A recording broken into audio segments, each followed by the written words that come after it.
सबसे पहले तो आज के इस भव्य कार्यक्रम के लिए, इस आयोजन के लिए और इस सोच के लिए मैं भाई आदित्य चौटाला जी को बधाई देता हूं, मुबारकबाद देता हूं।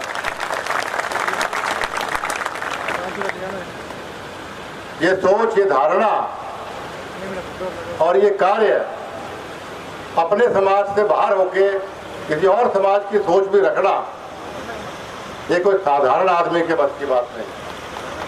आपके इलाके की किस्मत है, आपके इलाके का सौभाग्य है कि आपको भाई आदित्य चौटाला जैसा नुमाइंदा मिला। मैं दिल की गहराइयों से आभार व्यक्त करता हूं। ये ज्ञान केंद्र बनाने के लिए जब भी आदित्य जी से मेरी बात होती है, बड़ी हैरानी मुझे होती है।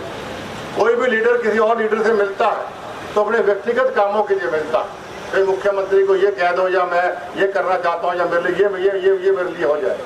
जब भी ये मुझे मिले, ये मंच गवाह है, हमेशा आपके इलाके के उत्थान की बात मेरे से करते हैं।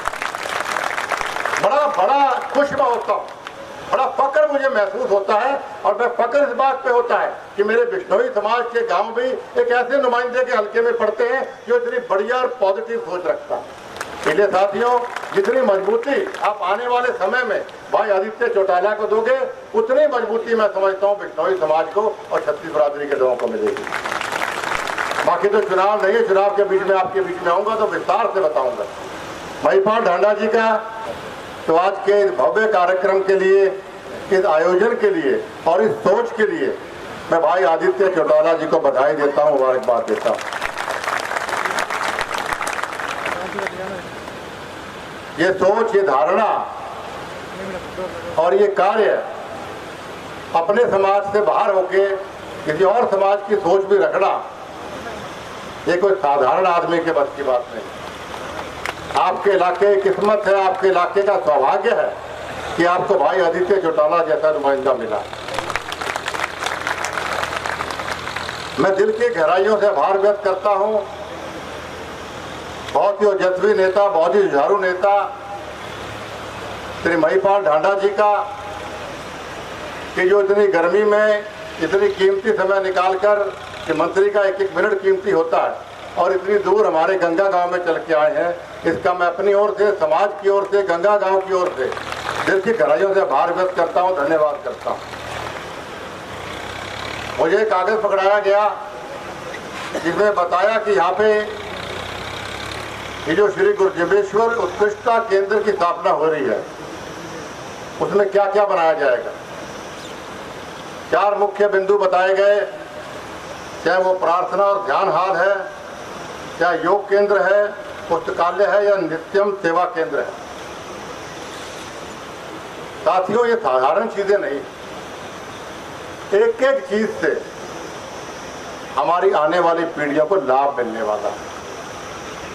इसको मैं ज्ञान केंद्र कहूं तो गलत नहीं होगा।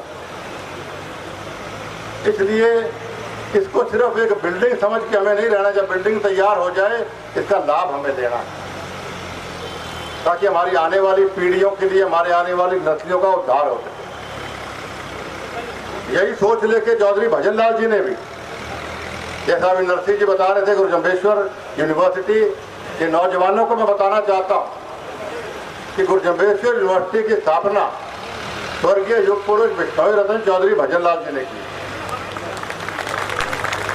चौधरी भजन लाल जी की सोच थी कि हमारा समाज जो पर्यावरण क्षेत्र में, जो उत्थान क्षेत्र में, जो जीव रक्षा के लिए जाना जाता है, वृक्षों की रक्षा के लिए जाना जाता है या ज्ञान के लिए जाना जाता है, उसका भी नाम हमारा आने वाली नस्लों तक पहुंचे, और जिसकी एक कड़ी आज हमारे को यहाँ देखने को मिल रही है। साथियों, मैं जहां जाता हूं मैं एक बात अवश्य कहता हूं कि हमारे समाज में जो शिक्षा, जो ज्ञान गुरु जम्बेश्वर भगवान जी दे गए, उसको सिर्फ समाज तक सीमित मत रखिए। बहुत नौजवान उसको समझते, मैं सोशल मीडिया पे देखता हूं कि बिश्नोई हमारा ये सिर्फ बिश्नोइयों के लिए है, 29 नियम या बिश्नोइयों को उत्थान के लिए चीजें। गुरु जम्बेश्वर भगवान ने ये 29 नियम या ये ज्ञान की बातें, ये मानवता के कल्याण के लिए बनाई। इसको सिर्फ समाज तक सीमित मत रखो। ये ज्ञान केंद्र जैसे बना, ये ज्ञान केंद्र सिर्फ समाज के लिए नहीं है, ये सभी 36 बिरादरियों के लिए है। एक बात, एक कहानी मुझे इस पर याद आ गई। एक संत के दो शिष्य थे, दोनों बहुत इंटेलिजेंट थे, दोनों बहुत लगनशील थे। तो एक बार गुरुजी ने उनको दो बक्से पकड़ाए छोटे छोटे, और उसके अंदर उन्होंने गेहूं डाल दी और कहा कि मैं अभी 1 साल के लिए मैं तीर्थ पे जा रहा हूँ, तो इनको गेहूं को आप संभाल के रखना, ये खराब नहीं होने चाहिए। गुरुजी चले गए। तो पहले शिष्य ने उस डब्बे को जिसमें अंदर गेहूं थी वो मंदिर में रखा और रोज 1 साल तक वो उसकी पूजा करते रहे भगवान के साथ साथ। उस गेहूं खराब नहीं होनी चाहिए। दूसरे शिष्य ने उस गेहूं के डब्बे से गेहूं निकाली और उसको बीजना शुरू कर दिया। उसका बढ़िया कई गुना मल्टीप्लाई हो गई। तो जब 1 साल के बाद गुरु आए, उन्होंने कहा लाओ भाई मेरे वो गेहूं के डब्बे किधर है, कैसे क्या क्या पोजीशन है उनकी। तो पहला शिष्य लाया, डब्बा खोला तो गेहूं सड़ चुकी थी, कीड़े पड़ चुके थे उसमें। और दूसरा शिष्य आया, वो कई बोरियां लेके आ गया साथ में। तो गुरु महाराज ने कहा कि शिष्य ने मेरे ज्ञान को उसको समझा, व्यवहारिक रूप दिया। तो यही मैं आपको समझाना चाहता हूँ कि गुरु महाराज के ज्ञान को सिर्फ डब्बे में बंद मत रखिए, इसको फैलाइए और समाज के रूप में। मानवता के कल्याण के लिए हमें आगे बढ़ना है, इसको आगे बढ़ाना है। हमारे समाज की जो महानताएं हैं, गुरु महाराज ने कई 100 साल पहले आने वाले पर्यावरण के खतरे को बारे में हमें अवगत कराया था, जो आज विदेशी लोग भी इस बात का लोहा मानते हैं। चिपको मूवमेंट में अमृता देवी को कौन भूल सकता, शहीद अमृता देवी को 363 बिश्नोइयों ने वृक्ष की रक्षा के लिए अपने सर कलम करवाए। इतने स्वर्णिम इतिहास हमारे समाज का है, लेकिन इसकी आगे आप लोगों को प्रेरित करिए। यही सच्ची श्रद्धांजलि मैं समझता हूँ कि चौधरी गुरु जम्बेश्वर भगवान जी की शिक्षाओं को होगी। ये ज्ञान केंद्र बनाने के लिए जब भी आदित्य जी से मेरी बात होती है, बड़ी हैरानी मुझे होती है। कोई भी लीडर किसी और लीडर से मिलता है तो अपने व्यक्तिगत कामों के लिए मिलता है, कहीं मुख्यमंत्री को ये कह दो, या मैं ये करना चाहता हूँ, या मेरे लिए ये मेरे लिए हो जाए। जब भी ये मुझे मिले, ये मंच गवाह है, हमेशा आपके इलाके के उत्थान की बात मेरे से करते हैं। बड़ा खुश मैं होता हूँ, बड़ा फक्र मुझे महसूस होता है। और मैं फक्र इस बात पे होता है कि मेरे बिश्नोई समाज के गांव भी एक ऐसे नुमाइंदे के हल्के में पड़ते हैं जो इतनी बढ़िया और पॉजिटिव सोच रखता है। इसलिए साथियों, जितनी मजबूती आप आने वाले समय में भाई आदित्य चौटाला को दोगे, उतनी मजबूती मैं समझता हूँ बिश्नोई समाज को और छत्तीस बरादरी के लोगों को मिलेगी। बाकी तो चुनाव नहीं है, चुनाव के बीच में आपके बीच में आऊंगा तो विस्तार से बताऊंगा। महिपाल ढांडा जी के बारे में मेरे ख्याल से ये जो मंशा सिंह ज्यादा बता पाएंगे। साधारण कार्यकर्ता के रूप में इन्होंने भारतीय जनता पार्टी में कार्य शुरू किया। ये जो आप इनको देख रहे हो मिनिस्टर बन गए, ये कोई हेलीकॉप्टर से मिनिस्टर बन के नहीं आए हैं। इन्होंने संघर्ष किया, अपना जीवन दिया है पार्टी के लिए, अपना जीवन समर्पित किया है लोगों के लिए।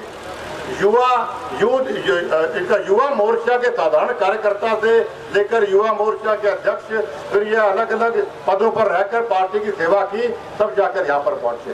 तो ये नौजवान साथी यहाँ खड़े पीछे बैठे मैं देख रहा हूँ, इनकी जीवनी से आप भी शिक्षा लीजिए। एक साधारण परिवार से, जिसके परिवार के इतिहास में कोई राजनीति में ना रहा हो दूर दूर तक, वो व्यक्ति अगर मंत्री पद तक पहुंच सकते हैं तो आप लोग क्यों नहीं पहुंच सकते। इसलिए साथियों, इन महान महिपाल ढांडा जी आज जो यहाँ पर पधारे हैं, मैं उनका भी आभार व्यक्त करता हूँ और उनसे आप सब की ओर से मैं प्रार्थना करना चाहता हूँ। इस गांव ने, ये गांव बहुत संघर्षशील गांव है, बुद्धिजीवी लोगों का गाँव, इसलिए इस गाँव में माने कुछ ना कुछ दे के जाइए, ये आशीर्वाद हो। माना सुक्का ना छोड़ दिया बिल्कुल। तो सारा कहने 50 लाख मांगा, 1 करोड़ मांगा गाँव खातर भाई, लालच ना करो, 50 को काम चला दो यार। एक मांगा के एक को राजी हो जाओगा, राजी रोगा ना मन वाकी कई महीना तक। चलो भाई बात जी, आपसे प्रार्थना है हमारे गांव को आप 1 करोड़ रुपए का कोई न कोई घोषणा करके जाए, जिसके अंदर विभिन्न कार्य जो गांव के होंगे, छोटे छोटे कार्य जो गांव के हैं, उन कार्यों में एस्टिमेट बनवा के हम आपको सरपंच साहब और आदित्य चौटाला जी खास तौर पर आपको भिजवा देंगे। आपको क्या लेटर भी इन्होंने दिया है, उसका एस्टिमेट तो धीरे धीरे सारे काम होते रहेंगे। और ये गाँव एहसान मानने वाला गाँव आने वाले समय में आपको जरूर आशीर्वाद देगा। एक बार पुनः मुझे यहाँ पर बोलने का अवसर दिया, कि गर्मी बहुत है, मैं और बोलना चाहता हूँ, लेकिन आप सुबह से बैठे हुए, हम लेट भी हो गए। एक बार पुनः आदित्य जी का दिल की गहराइयों से मैं आभार व्यक्त करता हूँ कि मुझे आपके बीच में मुखातिब होने का मौका मिला। और माननीय महिपाल ढांडा जी का आपकी ओर से, हमारे समाज की ओर से, छत्तीस बहादुरी की ओर से यहाँ पधारने पर दिल की गहराइयों से मैं आभार व्यक्त भी करता हूँ और स्वागत भी करता हूँ। बोलो गुरु जम्बेश्वर भगवान की।